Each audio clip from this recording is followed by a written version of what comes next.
just passed along down the canal, and they've almost reached the end. I'd say if they won't get there today, they definitely will get there tomorrow. So I've answered the question about the hopper. There appears to be no hopper of cement whatsoever. There's just a huge pile of it piled up in front of the device, and I would assume then that it travels through the device and it's formed into the sidewalk, shaped as it goes. And then the other day we looked at it, it had that cloth hanging off the back of it. It looks like they take that and the team goes back along and swipes along it, which is perhaps what produces those grooves. Not sure about that. It's probably more likely the machine. But yeah, huge progress since the last time I took a look. In fact, last night it looked like they were, well, more than halfway done. So I'd say they've done another 80 to 100 feet today, at a guess, and only have about 50 to go, 40 maybe. They're laying down no form at all now.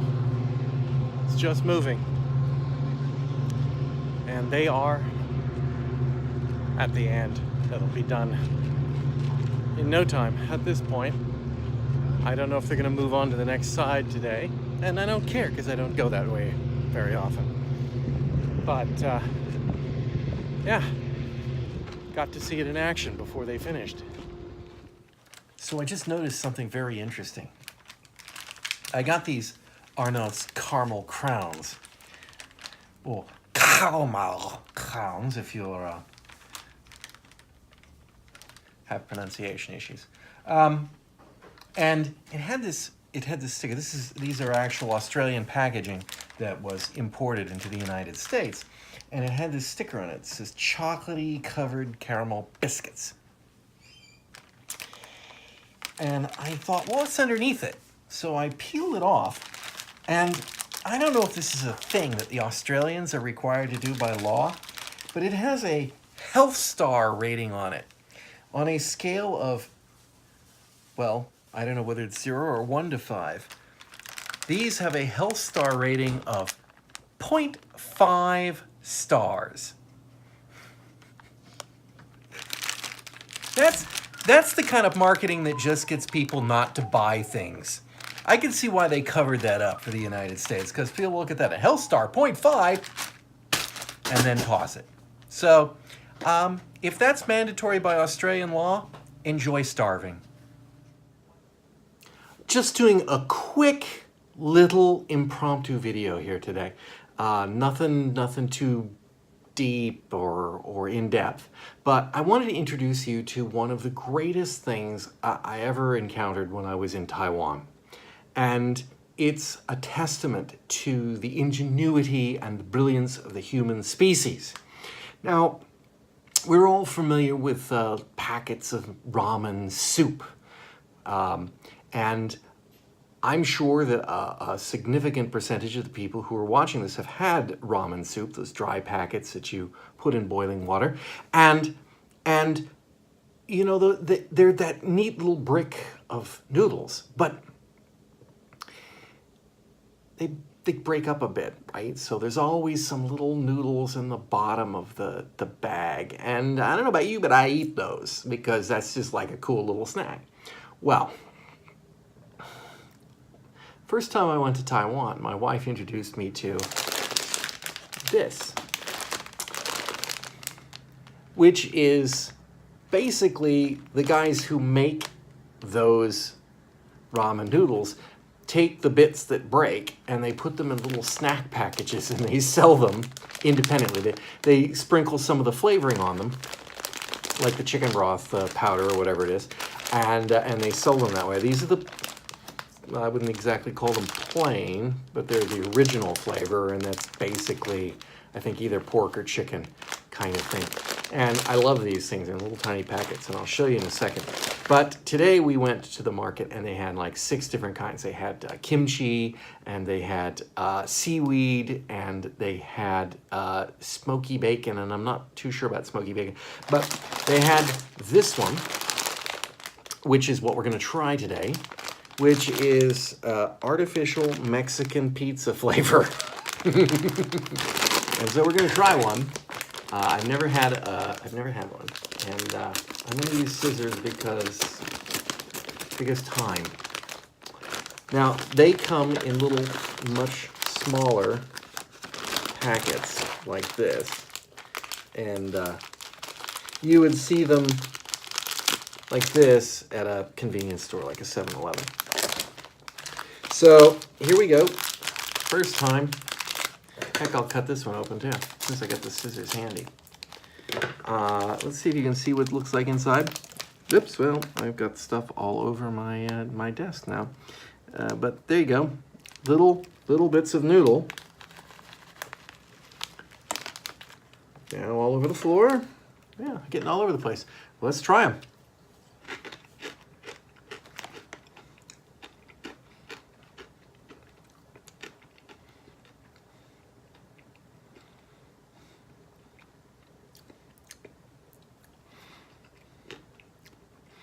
It tastes like the originals, which are quite good, with a little bit of, I wouldn't exactly call it heat, but maybe a little chili pepper, very, very incredibly mild.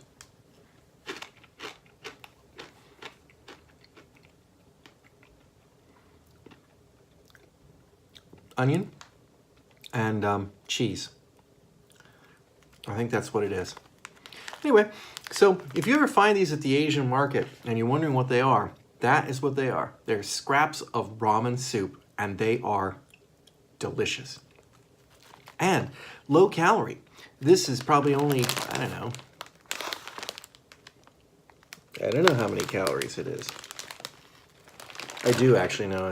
I count calories, and these are, I cut them off. I cut the number of calories off, so therefore, the number of calories is right here, and it is 71 calories, so hardly anything at all. That's nothing. Anyway, Prince Noodle Snacks. Good stuff. We're taking our walk along the completed section. I haven't put the ends down, but the sidewalk crapper has finished its job. And so we're walking down it on this rainy, gray Sunday morning. Beautiful raining gray Sunday morning. Beautiful. Although I want you to look at this behind us. See that bend? It's kind of hard to tell from this side, but the sidewalk is actually getting narrower where we are now. It was wider back there. How does the sidewalk crapper do that? It's very imprecise. It's like maybe some guy's just over there pushing a bar and spreading the device as it goes. I don't know, but for a machine, it seems a little arbitrary. And there's a narrowing point down here. It's doing it here too. That's not just the vanishing point of the sidewalk playing tricks on your eyes. It's actually getting quite a bit narrower as we move along here. But then the canal edge is getting narrower too. And they have to have room on the side to put in the light posts and the landscaping. Well, somebody managed to tag the sidewalk while it was still wet. Well, it has been a while, hasn't it?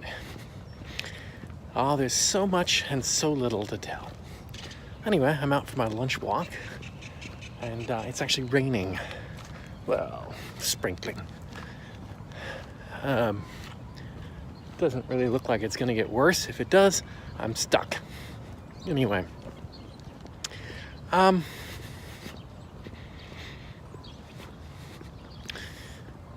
Confessions of someone who's terrified of doctors. I have a hard time finding doctors that I trust, dentists included. And I had one. I went to him for 20 years, maybe more. Great guy. Fantastic. Nowadays, it didn't happen back then, but fantastic reviews online, all 5-star, hundreds of them. Really any work he's ever done, and he's never had to do much work. Painless and efficient. But healthcare in the United States blows chunks. And about 10 years ago, the state of Arizona, who I was working for at the time, changed their insurance plan, and my dentist got bumped to the ridiculously expensive plan. And I couldn't afford him.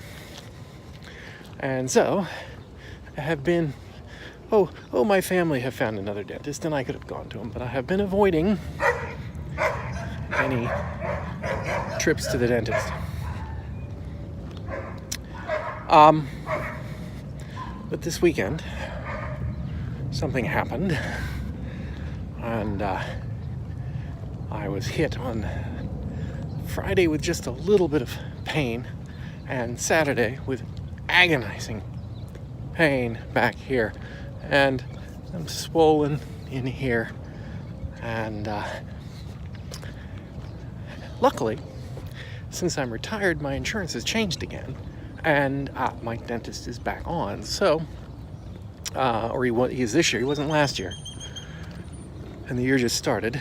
So, or he might have been last year, and their website sucked and said he wasn't. But in any case, he is, and I've been to him, and my molar has cracked right down the middle. And so he could go in, and when I would bite on food, basically, the crack would split the tooth apart, and he would jam it into the nerve.